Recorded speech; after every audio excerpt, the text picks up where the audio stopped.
কুরআন ও হাদিস শরীফের বহু বর্ণনায় শাম ভূমির কথা উল্লেখ রয়েছে। এই শাম ভূমিকে বলা হয় মুলক এ শাম। সিরিয়া, জর্ডান, লেবানন ও পূর্ণ ফিলিস্তিনের কিছু অংশ নিয়ে শাম ভূখণ্ড গঠিত। এই ভূমি ইসলামী ইতিহাসে বিশেষভাবে উল্লেখিত।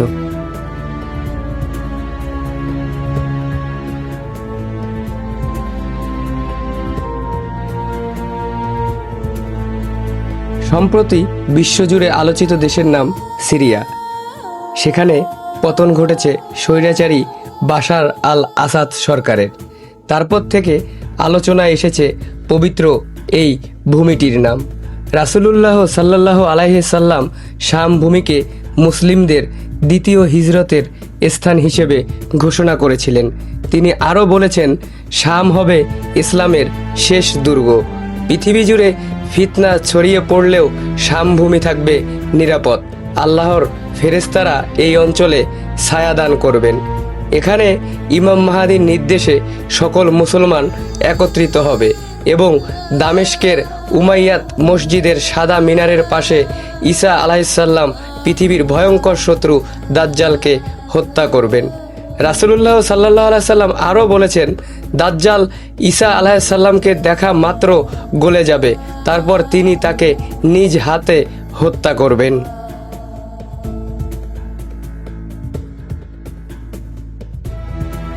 কিয়ামত পর্যন্ত শাম ভূমিতে একদল মুসলিম হকের পথেই থাকবে। মুসলিমরা দাজ্জালের বিরুদ্ধে যুদ্ধ করতে করতে কোণঠাসা হয়ে পড়বে।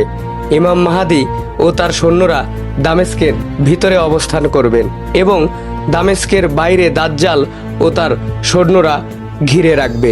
এমন অবস্থায় ইমাম মাহাদি সিদ্ধান্ত নেবেন যে এভাবে আর বসে থাকবে না, মুসলিমরা সরাসরি দাজ্জালের বিরুদ্ধে মোকাবেলা করবে।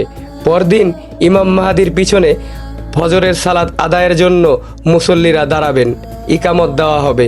এরপর হঠাৎ চারদিক অন্ধকারে ঢেকে যাবে। এতটাই অন্ধকার হবে যে একজন মানুষ তার নিজ হাতটাই দেখতে পারবে না। সে সময় দামেস্কের সাদা মিনারের পাশে দুজন ফেরেশতার কাঁধে ভর করে পৃথিবীতে ফিরে আসবেন ঈসা আলাইহিসসালাম। তখন ইমাম মাহাদি সরে গিয়ে ঈসা আলাইহিসসালামকে ইমামতি করার জন্য অনুরোধ করবেন, কিন্তু ঈসা আলাইহিসসালাম বলবেন, ইকামত আপনার জন্য দেওয়া হয়েছে, আপনি সালাতের নেতৃত্ব দিন, আমি এসেছি অন্য উদ্দেশ্যে। সালাত শেষে ঈসা আলাইহিসসালাম বলবেন দামেস্কের দরজা খুলে দিতে। দাজ্জাল তখন ঈসা আলাইহিসসালামকে দেখবেন, তখন সে গলে যেতে থাকবে, যেমন পানির মধ্যে লবণ গলে যায়। ঈসা আলাইহিসসালাম দাজ্জালকে ধাওয়া করবেন এবং বাদি লুত নামক জায়গায় সবার সামনে তাকে হত্যা করবেন।